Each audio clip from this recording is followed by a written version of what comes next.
حضور صلی اللہ علیہ وسلم نے نا فجر کی نماز پڑھائی، فجر کی، اور حضور فجر کی نماز پڑھا کے فرمانے لگے بھئی کسی بندے نے روزہ رکھا ہوا ہے؟ حضرت عمر کہتے ہیں رات کو میرا ارادہ تھا رکھوں، اور سویرے پھر میں نے گرا دیا، نہیں رکھا۔ حضور نے دوسری دفعہ پوچھا بھئی کسی نے روزہ رکھا ہے؟ حضرت صدیق کے اوپر نے ہاتھ کھڑا کیا، عرض کی یا رسول اللہ میں نے رکھا ہوا۔ آپ حکم نہ دیتے تو نہ بتاتا، پر روزہ رکھنا بھی آپ نے توجہ دلائی ہے تو حکم بھی آپ کا بتاؤ تو بتا دیا۔ حضرت عمر کہتے ہیں حضور نے فجر کی نماز پڑھائی، فجر کی۔ دوسرا سوال پوچھا بھی کسی نے کسی بیمار کی تیمارداری کی ہے؟ حضرت عمر کہتے ہیں میں نے فٹافٹ عرض کی یا رسول اللہ ابھی تو نماز فجر پڑھی ہے، اب گھر جائیں گے تو تیمارداری کریں گے۔ حضور نے فرمایا عمر تو ذرا ٹھہر جانا، جلدی نہ کر، ٹھہر نہ، ذرا رک تو صحیح۔ حضرت عمر فاروق رضی اللہ تعالیٰ عنہ فرماتے ہیں میں چپ کر گیا، حضور نے فرمایا بتاؤ بھی کسی نے تیمارداری کی ہے؟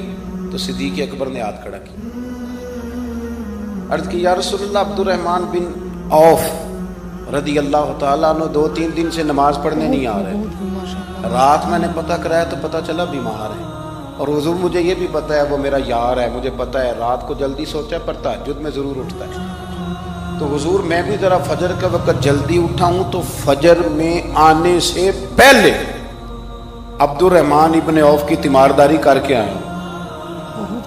حضرت عمر کہتے ہیں میں نہ ہلکا ہلکا ڈھیلا پڑ گیا۔ حضور نے تیسرا سوال پوچھا، فرمایا کسی نے کسی مسکین کو کھانا کھلایا؟ کھانا کھلایا کسی مسکین کو؟ حضرت سیدنا عمر فاروق کہتے ہیں میں نے پھر عرض کی، میں نے کہا یا رسول اللہ ابھی تو فجر پڑی ہے، گھر جائیں گے کوئی چیز لیں گے تو کھانا کھلائیں گے، تو حضور پھر مسکرائے، فرمایا عمر تو ذرا ٹھہر نہیں جاتا، ذرا ٹھہرنا، ذرا نظارہ تو کرنا، گویا یہ شان صدیق اکبر کا جلسہ ہو رہا، ٹھہرنا۔ حضور نے پھر پوچھا بھی کسی نے کسی مسکین کو کھانا کھلایا ہے؟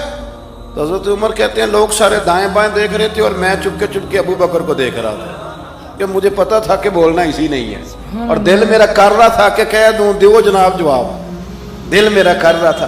وہ سمجھ گئے تھے کہ سونا راضی کن کاموں میں ہو، بس یہ نقطہ انہوں نے پا لیا تھا۔ حضور نے فرمایا بتاؤ کسی مسکین کو روٹی کھلائی ہے؟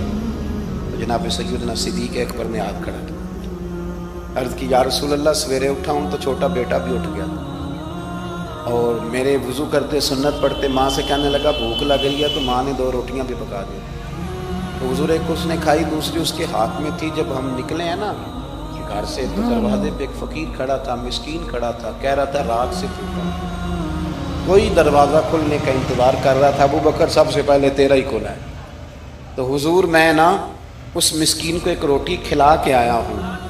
حضرت عمر فاروق کہتے ہیں میں نے گردن جھکا لی، اور میرے رسول کریم نے فرمایا اے اللہ میرے ابو بکر پہ رحم فرما، اللہ میرے ابو بکر۔ وہ سمجھ گئے تھے، مزاج شناست سمجھ آ گئی تھی کہ حضور کن باتوں میں، اور نا اپنے اوپر وہ سارا کچھ طاری کر لیا تھا انہوں نے، طاری، ان کی ادائیں بالکل ڈھل گئی تھی نبی پاک کی ادائیں۔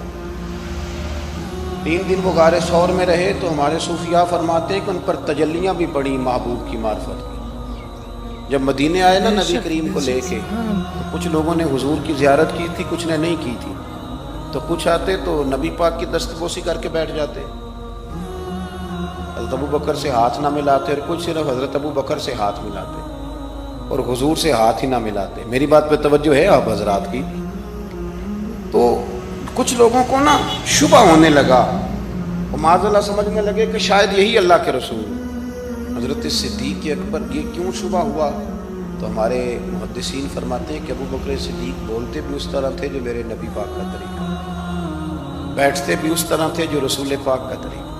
کہتے ہیں انہوں نے امامہ باندھا ہوا تھا تو جو امامے کا پیچ حضور کا ڈھیلا رہ گیا تھا ان کا بھی ڈھیلا رہ گیا، اس طرح اپنے آپ کو مزاج میں ڈھالا تھا، تو من شدی من تو شدہ، میں اس طرح ڈھالا تھا مزاج میں، اس طرح کہ کوئی فرق ہی نہیں نظر آتا تھا۔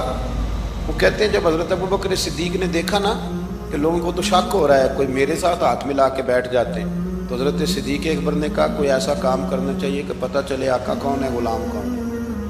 اٹھے، کندھوں پہ چادر تھی، وہ اتار کے نا تو حضور پہ سایہ کر دی، لوگوں کو پتہ چل گیا کہ سایہ کرنے والا کوئی غلام ہے، اور جس پر سایہ کیا جا رہا ہے وہ آقا ہے۔ کیا خوبصورت نقطہ لکھا ہے مفسرین نے، شارحین فرماتے ہیں تھوڑی دیر کے لیے، تھوڑی دیر کے لیے، تھوڑی دیر کے لیے حضرت ابوبکر صدیق نے حضور کے سر انور پر اپنی چادر کا سایہ کیا تھا۔ اللہ کے رسول نے احسان کا بدلہ یہ دیا، نیکی کا بدلہ یہ دیا کہ قیامت تک ان کی قبر پر اپنے گنبد کا سایہ فرما دیا، قیامت تک گنبد کا سایہ کر دیا ان کے مزار پر۔